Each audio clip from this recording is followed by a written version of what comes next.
Assalamualaikum warahmatullahi wabarakatuh. Selamat pagi. Perkenalkan, saya Jumran SPD, calon guru penggerak Angkatan 4 Kota Tual. Baiklah, pada hari ini saya akan melakukan sesi wawancara kepada salah satu rekan guru saya yang ada di sekolah yang mengenai tentang eksplorasi konsep prinsip pengambilan keputusan, yang mana dalam hal ini saya mengambil kasus yang pertama mengenai tentang kasus Ibu Tati dan siswanya di sekolah. Oke, sebelum saya masuk pada sesi wawancara, terlebih dahulu saya mau memperkenalkan rekan kerja saya sebelumnya, yaitu atas nama Ibu Arin. Ibu Arin adalah salah satu rekan kerja saya yang ada di sekolah. Beliau mengampu mata pelajaran matematika. Jadi pada hari ini beliau akan saya wawancarai mengenai tentang kasus Ibu Tati. Selamat pagi Ibu Arin. Selamat pagi Pak. Oke, bagaimana kabarnya hari ini? Luar biasa baik. Oh iya.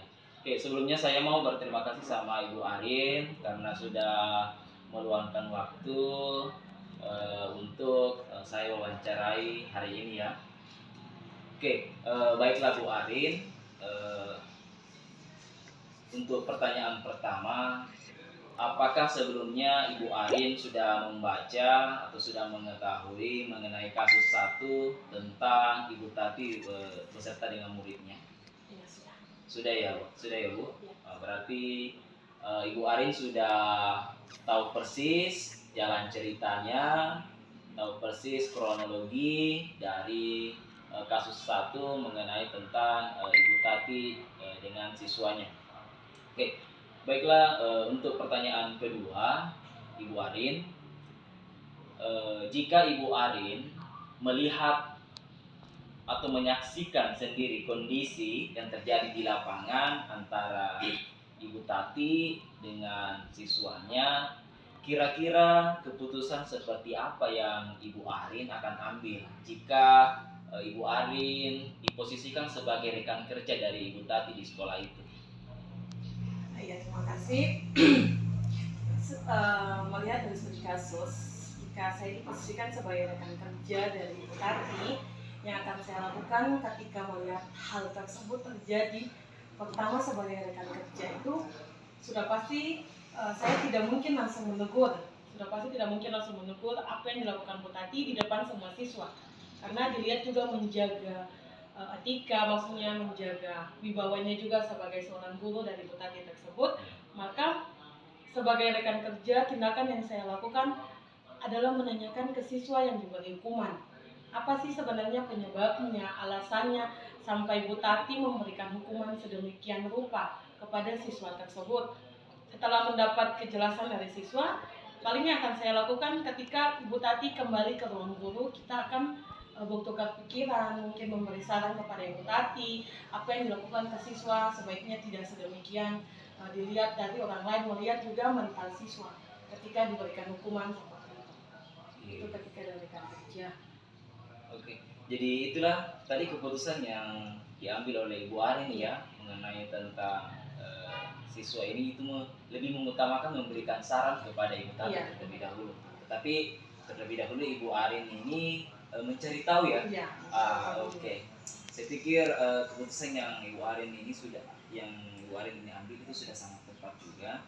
Tetapi Ibu Arin, kira-kira bagaimana tindakan Ibu Arin selanjutnya jika ketika Ibu Arin memberikan saran kepada Ibu Tati mengenai permasalahan tersebut, lalu Ibu Tati ini tidak menerima atau menolak saran dari Ibu Arin? Kira-kira apa tindak lanjut yang Ibu Arin akan lakukan? Iya, kalau tindak lanjut ketika memberi saran kepada Ibu Tati sudah tidak dengar, entah apapun alasannya ya, tapi kalau dari studi kasus ini kan Ibu Tati ini orang yang betul-betul berwibawa, orang yang dihargai oleh semua orang gitu. Jadi paling yang terakhir yang diberikan adalah lapor kepada pimpinan, entah itu Wakasek, entah itu kepala sekolah, ambil tindakan seperti itu, lapor kepada pimpinan, ini loh yang ditemukan di lapangan, di lingkungan sekolah. Nah, nanti pimpinan yang akan memberikan sanksi atau memanggil Ibu Tati untuk ini ada laporan seperti ini, diklarifikasi atau diberikan jalan keluar seperti apa. Oh iya, oke.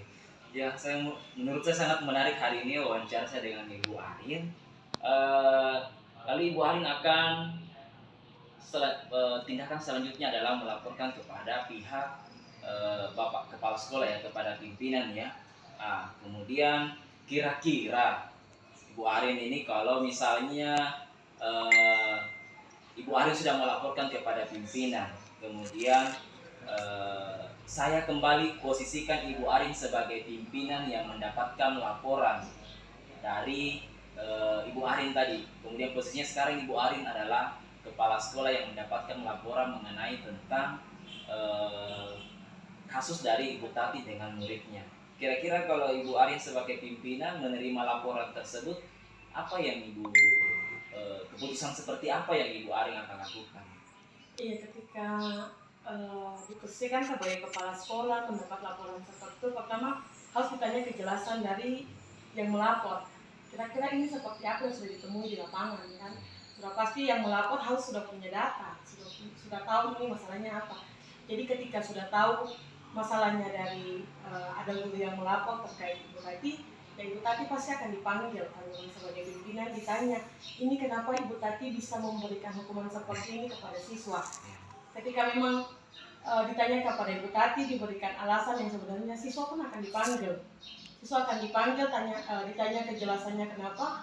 Ketika mendengar dari dua belah pihak, maka ya sudah pasti sebagai pimpinan harus mengambil keputusan yang lebih bijak kan. Jadi karena memang melihat kondisi ada siswa, ada guru, ya siswa tidak mungkin lebih dari guru kan Pak. Jadi sudah pasti akan, ya mau gimana pun siswa tetap meminta maaf kepada Ibu Tati. Dan setelah itu Ibu Tati mungkin akan diberikan pembinaan, hukuman kepada siswa itu pun jangan diberikan yang terlalu berlebihan.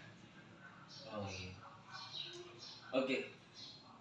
Saya pikir apa yang disampaikan sama Ibu Arin itu sudah sangat jelas menurut saya. Jadi Ibu Arin memposisikan diri sebagai rekan kerja dari Ibu Tati, dan yang kedua Ibu Arin juga memposisikan diri sebagai kepala sekolah. Kedua dari posisi tadi itu, Bu Arin sudah memberikan atau mengambil keputusan tindakan yang paling tepat menurut Ibu Arin untuk lakukan menyelesaikan kasus dari Ibu Tati dan muridnya. Oke, saya pikir cukup untuk sesi wawancara kita pada hari ini. Saya kembali mengucapkan terima kasih banyak kepada Ibu Arin karena sudah bersedia membantu saya untuk menyelesaikan salah satu tugas dari calon guru penggerak ini. Terima kasih Bu Arin atas kesempatannya.